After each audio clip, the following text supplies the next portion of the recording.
नाज़रीन, बड़े बूढ़े बिल्कुल ठीक कहा करते थे कि अकेली औरत खुली तिजोरी की तरह होती है, और वही हालात आज हमें यहाँ देखने पड़ रहे हैं। जो हादसा वाकया आपके सामने रखने जा रहा हूं वो हाफिजाबाद से है। उसमें एक खातून अपनी माँ के इलाज के लिए जाती है अस्पताल, माँ भी गवाती है। अस्पताल के डॉक्टर जिसने उसकी माँ का इलाज करना था उसके हाथों 3 बार रेप होती है। अपनी नाजेबा वीडियोस भी बनवा बैठती है और कहानियां भी खत्म नहीं होती। उस अस्पताल का स्टाफ उसको तकरीबन पौना महीना मिलकर गैंग रेप की सजा देते हैं, और उसका कसूर सिर्फ ये होता है कि वो एक सादा लौ खातून होती है। अस्सलाम वालेकुम नाज़रीन, मुझे मियां इमरान अरशद कहते हैं और आपका मशकूर हूं कि आपने खसूसी तौर पर वक्त निकाला ये वीडियो देखने के लिए। जो वाकया आपके सामने रखने जा रहा हूं ये हाफिजाबाद की तहसील पिंडी भटिया के एक अस्पताल जिसको वाला फैमिली हॉस्पिटल के नाम से जाना जाता है, और ये वाला फैमिली हॉस्पिटल एक बदबख्त तरीन अस्पताल है। और इस अस्पताल का डॉक्टर शौकत वाला वो एक अलग ही बदबख्ती की कहानी है। जो एफआईआर, जो डॉक्यूमेंट्स मेरे पास हैं, उनको देखने के बाद मेरा दिल करता है मैं कहूं अख थू। होता कुछ यूं है कि आमना बीबी एक बुजुर्ग खातून है, गुर्दे के आर्जे में मुब्तला होती हैं और वो डॉक्टर शौकत वाला से इलाज करवा रहे होते हैं। डॉक्टर शौकत वाला इस खातून आमिना को बताते हैं कि आपको ऑपरेशन करना पड़ेगा। ऑपरेशन की गर्ज से 4 तारीख को आमिना बीबी को अस्पताल में दाखिल कर लिया जाता है। अस्पताल में अटेंडेंट के फराइज आमिना बीबी की बेटी ताहिरा और उसकी बहू माफिया अदा कर रहे होते हैं।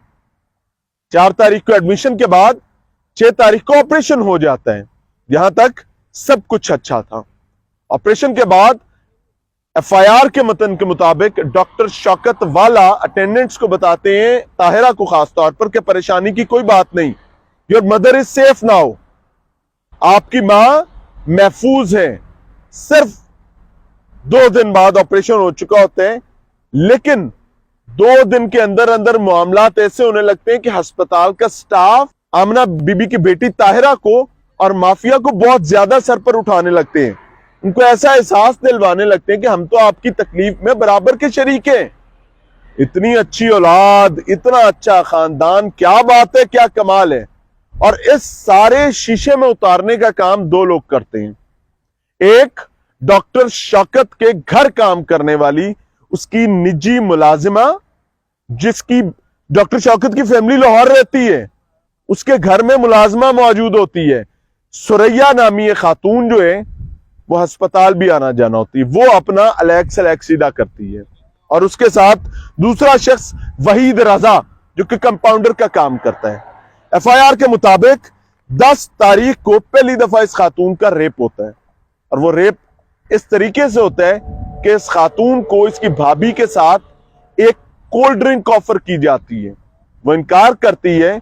तो उसके बाद ये खातून सुरैया जो यहां पर क्लीनिंग के मामलात में उसका आना जाना होता था, वो कहती है, नहीं भैने, ओ तू साडी भैन, तेरी मां साडी मां, साडा दुख साझा, इन्ने दे असी इकट्ठे कट ले हैं, तो साडे ना तू बोतल भी नहीं पिएंगी।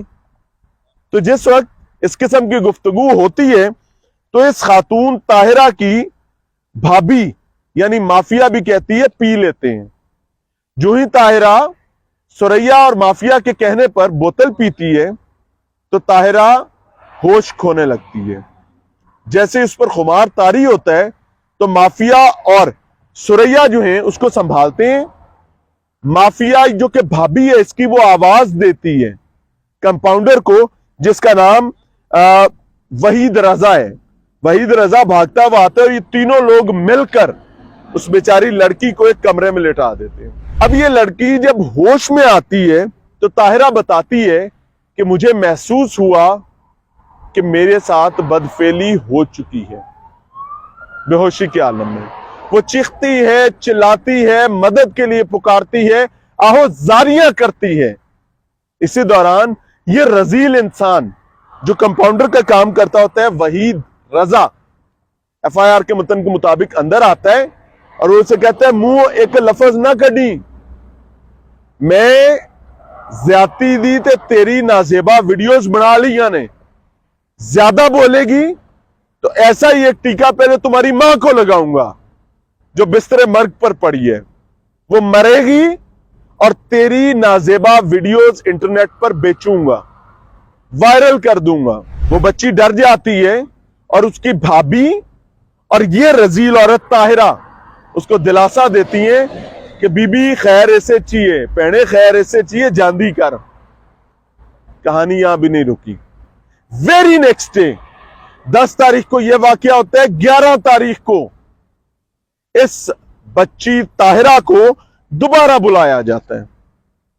अब इसको जब दूसरी मंजिल पे बुलाया गया तो उस वक्त जिस कमरे में इसको ले जाया गया तो वहां डॉक्टर शौकत वाला भी मौजूद था, यानी इस हॉस्पिटल का मालिक, तबीब, सफेद कोट में जिनसी बिल्ला, यह भी अंदर मौजूद था। एफआईआर के मुताबिक इसने भी उस रात इस खातून का इस्तेहसाल किया, इसके साथ वही सलूक किया जो शौकत ने किया था। फर्क सिर्फ इतना था, जब वहीद ने इसकी इज्जत लूटी थी तो ये बेहोश थी, लेकिन जब डॉक्टर शौकत इसकी इज्जत लूटता है तो ये होश में थी। और बाद में पता चलता है कि उस कमरे में भी सीसीटीवी कैमरास लगे हुए थे, यानी इस दफा फिर से वीडियो बन गई। अगर पहले बनी थी, नहीं बनी थी, अब बन गई है। और उसके बाद खातून का दावा यह कि डॉक्टर शौकत ने अस्पताल कयाम के दौरान इस बच्ची का 3 दफा बुलाकर रेप किया और हर दफा धमकी यह थी कि वीडियो करा वायरल, लावा तेरी मां नू टीका। अब तालीम नहीं थी, शऊर नहीं था, वो बच्ची किसी को बता नहीं सकती थी, या उसको पता था या उसकी भाभी को पता था, और दोनों ने मुंह बंद रखा, डरते रहे। अब होने कुछ यूं लगा कि जैसे लड़की डॉक्टर शौकत से फारिग होकर आती थी तो उसको ये वहीद कंपाउंडर और इसकी लेबोरेटरी में मौजूद अफजल लेबोरेटरी ले जाया करते थे। लेबोरेटरी ले जाकर इसको कुत्तों वाले काम बल्कि खंजीरों के काम, कि एक मोनस खंजीर और एक मुजक्कर, दूसरा मुजक्कर, तीसरा मुजक्कर, ये काम करते रहे। मैं दस्त बस्ता दरखास्त करता हूं कि डरने की बजाय खड़े होना सीखें। कहानी यहां भी खत्म नहीं हुई। 4 तारीख से मामला शुरू हुआ था, अब आ गई है 21 तारीख, जब ये औरत थक जाती है और चीखती है, कहती है अब तुम लोग की ऐसी की तैसी, मैं अपनी मां को लेके जा रही हूं। इसे लामा कहते हैं। वो जबरदस्ती अपनी मां को डिस्चार्ज करवाने लगती है तो कुछ ही देर में पता चलता है कि उस औरत का एक और ऑपरेशन कर दिया जाता है। और डॉक्टर शौकत ये बताता है गुर्दा निकल गया मां का, कि तेरी मां का गुर्दा निकालना मजबूरी बन गई थी, नहीं तो इसने मर जाना था। राइटली और रॉन्गली वो किडनी रिमूव हो गया। अब ये दोबारा फंस गए, क्योंकि पेट कटी मां को जिसका गुर्दा निकला है उसको कहां लेकर जाए, किसी को फिर नहीं बताया। फिर वही गलती, कहानी फिर चलती रही। 23 तारीख को गुर्दा निकलने के बाद 28 तारीख को जब इन्हें अंदाजा होता है कि हमने इतना मुंह काला किया है कहीं ये औरत प्रेग्नेंट ना हो गई हो, इसको हमल ना गुजर गया हो, तो उसके बाद डॉक्टर शौकत के हुक्म पर वहीद इस बच्ची को गोलियां कुछ देता है टू स्टॉप द प्रेगनेंसी। और वो खातून कहती है वो दिन था, कुछ घंटे के बाद मैं लहू में नहाई हुई थी और मैं किसी को बता नहीं सकती थी। मेरी भाभी सारे काम में बज़ाहिर इसके साथ नहीं थी, लेकिन मुझे बाद में नजर आया कि वो तो इनके साथ है, क्योंकि वो गोलियां भी मुझे भाभी के जरिए दिलवाई गई। कहानी आगे ये चलती है कि ठीक गोलियां देने के 2 दिन बाद इस बच्ची की, ताहिरा बेटी की, ताहिरा बीबी की मां भी मर जाती है। और उसके बाद वो मां का जनाजा लुटी हुई इज्जत के साथ, बार बार लुटने वाली इज्जत के साथ उठाती है और घर आ जाती है। घर शोक का माहौल होता है, वो फिर किसी से बात नहीं करती। अब उसको मुख्तलिफ किस्म की तकालीफ घेरने लगी उस मेडिकेशन और इस जिनसी दरिंदगी की वजह से, जैसे वो एक सेक्स वर्कर के तौर पर इस्तेमाल हुई थी। अब वो थक हार कर अपने खामन से बात करती है और खामन उसको लेकर थाने जाता है और एफआईआर होता है। کہا